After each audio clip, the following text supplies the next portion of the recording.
खुद को किसी से कम मत समझो। एक छोटा सा गांव था। वहाँ पर एक आदमी पहाड़ पर पत्थर तोड़ने का काम करता था। उसको अपनी ज़िंदगी से कोई गिला शिकवा नहीं था। पूरा दिन में काम करता, मेहनत करता और उसे जो भी पैसा मिलता अपने परिवार के ऊपर खर्च कर देता और वे चैन से सो जाता। एक दिन वे रोज की तरह अपना काम खत्म करके घर की तरफ जा रहा था। रास्ते में चलते चलते उसके मन में ख्याल आया कि ये भी कोई ज़िंदगी है। सुबह से शाम तक मैं पत्थर तोड़ने का काम करता हूँ और अंत में मुझे थोड़े से पैसे मिलते हैं जिससे मुश्किल से मेरे परिवार का गुजारा हो पाता है। काश कुछ ऐसा हो जाए, कोई मुझे शक्ति मिल जाए कि जो मैं चाहता हूँ वो सच हो जाए। वह अपने घर गया, खाना खाया, लेकिन उसका ध्यान खाने की तरफ नहीं था। उसके दिमाग में वही ख्याल चल रहा था। उसके बाद वह यही सोचते सोचते सो गया। फिर नींद आने के कुछ देर बाद उसको एक सपना आया। सपने में उसने देखा कि रोज की तरह अपना काम खत्म करके घर की तरफ लौट रहा था। रास्ते में उसने एक बहुत बड़ा घर देखा और उसने सोचा, काश ये घर मेरा होता, मैं इसका मालिक होता। और उसे ये सोचते सोचते वह उस घर का मालिक हो गया। उसे ये यकीन ही नहीं हो रहा था कि वह जो भी सोचा हुआ हो गया, लेकिन उसकी ये खुशी ज़्यादा देर तक नहीं टिक पाई। उसे एकदम से एक शोर सुनाई दिया।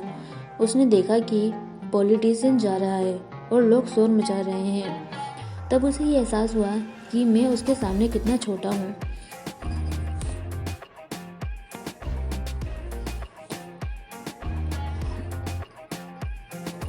उसके अंदर ये ख्याल आया कि काश वो पॉलिटिशियन होता, मेरे पास भी इतनी पावर होती जितना इसके पास है।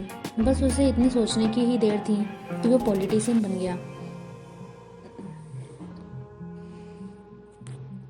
उसकी खुशी का ठिकाना नहीं रहा, लेकिन उसकी खुशी भी ज़्यादा देर तक टिक नहीं पाई।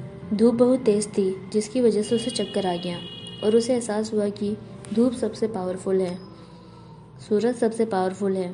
वह सोचने लगा कि काश मैं सूरज होता, और उसे ऐसा सोचते हुए सूरज बन गया। लेकिन ये खुशी भी उसकी ज़्यादा देर तक टिक नहीं पाई। कुछ देर बाद आसमान में काले बादल छा गए और सूरज की रोशनी को रोक लिया। वह सोचने लगा, काश मैं बादल बन जाऊं, और वह बादल बन गया। वह आसमान में उड़ने लगा। कुछ देर बाद हवा का एक झोंका आया, बादलों को उड़ा के ले गया। फिर उसके मन में ख्याल आया कि काश मैं हवा बन जाऊं, और वह हवा बन गया। उसके अंदर एक अलग ही ऊर्जा का अनुभव हुआ। चाहे वह आराम से बैठा, चाहे वह किसी को उखाड़ डालता, लेकिन तभी उसके सामने एक पहाड़ आया। वह पहाड़ को हिला नहीं पाया। तब उसे एहसास हुआ कि पहाड़ से ज़्यादा ताकतवर भी कोई नहीं है। तब उसके मन में एक ख्याल आया कि काश वह एक पहाड़ होता। वह पहाड़ बन गया, लेकिन उसकी खुशी ज़्यादा देर तक टिक नहीं पाई। वह सोच रहा था, काश मैं वह बन जाऊँ जो पहाड़ को भी तोड़ सकता। लेकिन उसे दर्द होने लगा। उसको एक जाने पहचाने से आवाज़ सुनाई दी और साथ ही साथ उसे लगा कि उसे कोई तोड़ रहा है, लेकिन वह वो नहीं बन पा रहा था क्योंकि वो खुद नहीं था।